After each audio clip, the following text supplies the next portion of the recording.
There is something special about the first bite of red, crunchy, sweet, juicy apple, and even more so if it is a Honeycrisp apple. This modern variety came about in 1960 thanks to the efforts and minds at the University of Minnesota.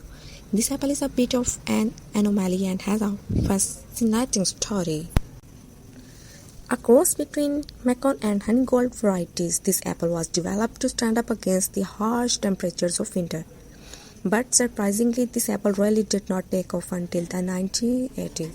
In fact, the variety almost never came to be after there were concerns that it was not the winter hard treat they had hoped for. But that does not make for a very good story. What makes for a great story is the fact that the Honeycrisp trees were initially thrown out in 1977. There were almost no more until David Bedford joined the University of Minnesota Honeycrisp breeding team in 1979. He shared with Bloomberg News that when he found photos of the breed that had survived the purge, Bedford decided to see what these leftovers could do, and what they did was produce some of the tastiest apple ever. Fast forward to present day, and as they say, the proof in pudding Honeycrisps are so popular and beloved. Apple enters are willing to pay 3 times the price of other apples. It helps that the Honeycrisp apple is great to snack on a bake with, which makes it a great choice if you are in need of an all-purpose type of apple. But why are they so expensive?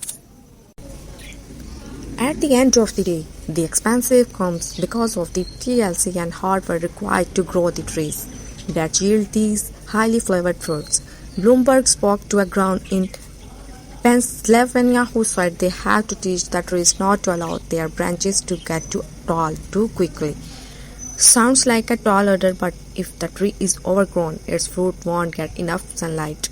Growers also noted that the fruit is vulnerable to bitter pit, which is a fancy way of saying that trees don't get enough calcium.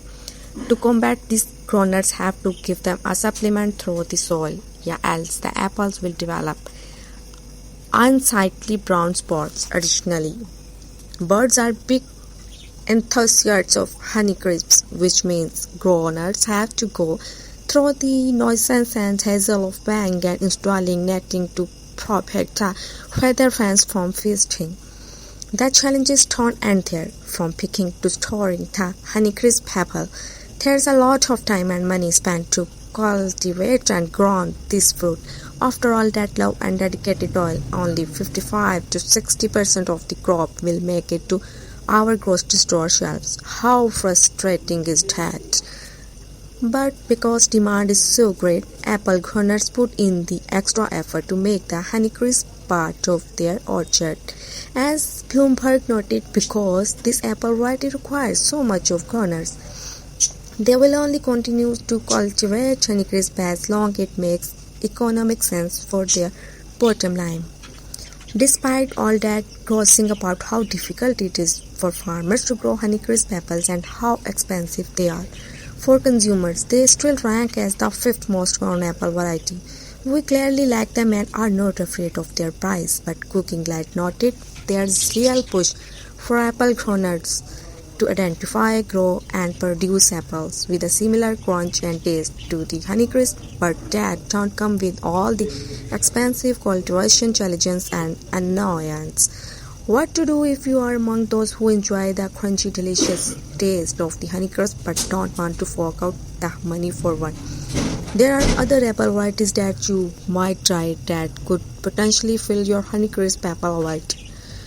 You could try the Ambrosia apple, which is best described as having a sweet, crunchy honey flavor, or the sweet Chango apple, which is related to Honeycrisp and has a flavor that is both sweet and tart. But is the Crimson Crisp that's a heavyweight contender against the Honeycrisp. Growers can pick the Crimson Crisp for 5 weeks compared to 3 weeks for the Honeycrisp, and it does not bruise as easily.